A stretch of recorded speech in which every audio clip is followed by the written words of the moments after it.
Nga e folura jote, a ka raste kur të ngatrojnë si një shqiptare e Shqipërisë? Patjetër që po, në të shumtën e rasteve më ngatrojnë edhe me shqiptarët e Shqipërisë. Madje një koment që më bëri përshtypje ishte se po vjen kjo nga Shqipëria për me avëzon vendet juve në Kosovë. Edhe më bëni pak edhe për me qesh, nga se unë jam nga Kosova. A i replikove? Jo, nuk zgjedh me ju repliku kështu komenteve. Askujt? Askujt. Në një moshë kur shumica bashkëmoshtarëve mendojnë për TikTok, ti mendon për kuvendin komunal. A është kjo ambicie apo ego? Mund të thosha që kjo është më shumë përgjegjësi se sa ambicie ose ego, por është e drejtë e gjithë secilit të vazhdojë me çfarë do lloj pune që dojë, është si të duan. A ndihesh e përdorur si imazh i ri për të rinovuar fytyrën e një partie politike? Jo, nuk e mendoj, sepse unë e përfaqësoj vetëm veten time, nuk mendoj që për imazh. Pse pikërisht në vetvendosje? Atëherë kjo është një pyetje shumë e mirë, nga se unë si më e reja dhe si 18 vjeçare, kam zgjedhur me kandidu në Asamblenë Komunale nga se gjatë 4 viteve të fundit, sidomos në Kamenis, kemi parë shumë ndryshime nga kryetari Kadri Rahimaj, duke filluar nga arsimi, shëndetësia në të gjitha fushat, domethënë për 4 vite 40 milion euro investime, dhe më ka bërë gjithë një përshtypje lëvizja vetvendosje që kur kam qenë fëmijë. Çfarë ke ti më shumë se një profesionist me 20 vite përvojë që meriton të jesh në asamble? Atëherë, nuk mendoj që është thjesht përvoja, patjetër që unë si e re kam ide më të freskëta, energji më të re, edhe mendoj që kjo më bën më të veçantë nga profesionistët. Çfarë mendon për komentet kur të thonë kjo është thjesht për marketing?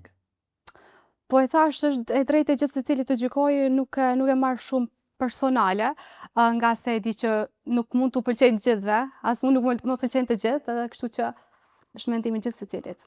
Çfarë u ke premtuar njerëzve të tu që të votojnë? Apo si i bin? Patjetër që kjo është një pjesë shumë e rëndësishme, kur vjen puna tek votat, patjetër që unë synimi im kryesor ose si prioritet i kam të rinjt, edhe sidomos edhe gratë, po patjetër që edhe fushat të tjera, por do doja që më shumë të kontribuoja në arsim, edhe me të rinjt të bashkëpunoja edhe më shumë. A mendon që më shumë po premtojnë asambleistat se vetë kryetarët e komunave dhe pse po ndodh kjo? E di pse ndodh kjo, sepse asambleistat janë më afër qytetarëve në të shumtën e rasteve, edhe ata janë më afër qytetarëve dhe dëgjojnë më shumë brengat e tyre, dhe ka raste që është edhe shumë e egzageruar kjo puna asambleistave që nuk do të premtojnë edhe shumë gjëra. Dhe po. Nëse zgjidhesh asambleiste, cila është puna e parë që do ta bësh? Puna e parë që do të bëja, prioriteti im si qetësika është arsimi. Në arsim të doja që të kontribuoja më shumë. Ndërsa po të jepej mundësia që të ishe kryeministre e vendit, cila ishte gjëja e parë që do ta bëje? Si kryeministre, këtë nuk e paska mendu asnjëherë më parë. Nuk e shoh veten si kryeministre, por patjetër që arsimi do të mbetet gjëja më prioritare, më e parë dhe më e veçanta si e imja. Për ty, a është Albin Kurti baba? Është, patjetër që është.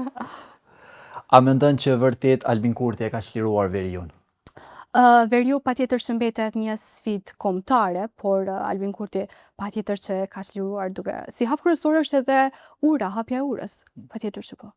Albin Kurti apo Hashim Thaçi dhe pse? Albin Kurti. E kemi parë edhe punën e gjithë secilit. Nuk jam këtu që të gjykoj, patjetër që është mendimi i gjithë secilit, por Albin Kurti. Libri i fundit që e ke lexuar dhe çka flitet në të? Unë si studente e letërsisë, më vjen punë, domethënë gjatë gjithë kohës me lexua, sidomos nga 2-3 libra njëkohësisht, por së fundi kam lexuar teorinë e letërsisë së Zenullah Rahmanit, që bën pjesë për zhanret e letërsisë, çfarë është teoria e letërsisë në përgjithësi e kështu me radhë. Mendimi yt për shoqërinë kosovare? Shoqëria kosovare ka potencial të mirë, por patjetër që zë vend edhe për përmirësime në gjitha fushat, duke marrë parasysh në ekonomi, në shëndetësi, në gjitha fushat. A mendon që është korrekt që puna e parë e dikujt në jetë të jetë asambleiste?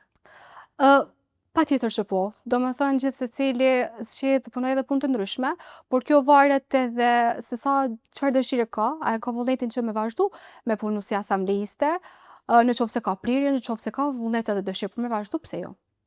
Nëse do të mund të ndryshosh një gjë në botë, çfarë do të ishte dhe pse?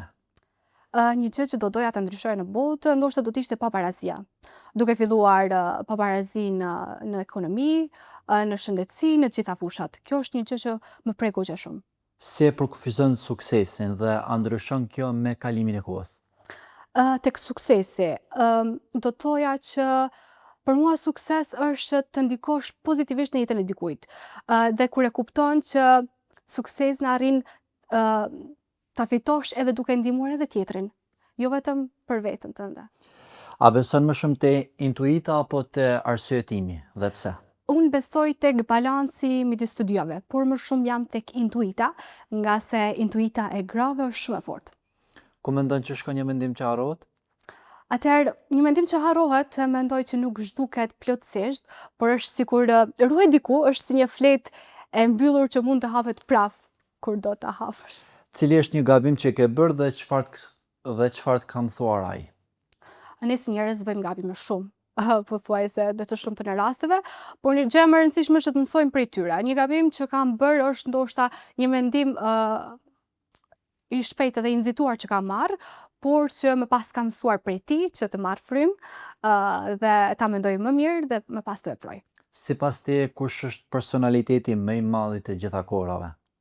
Atëherë ne kemi shumë personalitete të mëdha, por ndoshta do të mund ta dalloja në interes, nga se na ka mësuar që dashuria dhe humanizmi që duhet të vazhdojë edhe më shumë, t'i duam njerëzit e kështu me radhë. Mbase jeni letërsi shkrimtarit i preferuar?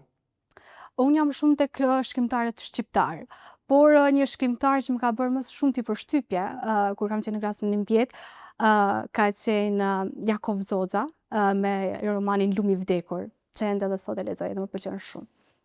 Një mesazh për të gjithë të rinj kosovar. Një mesazh për të rinjt. Do doja që t'u thosha që pa marrë parasysh vështirësive që kanë në jetë, të vazhdojnë të ndjekin ëndrrën e tyre, të mos ndalen kurrë.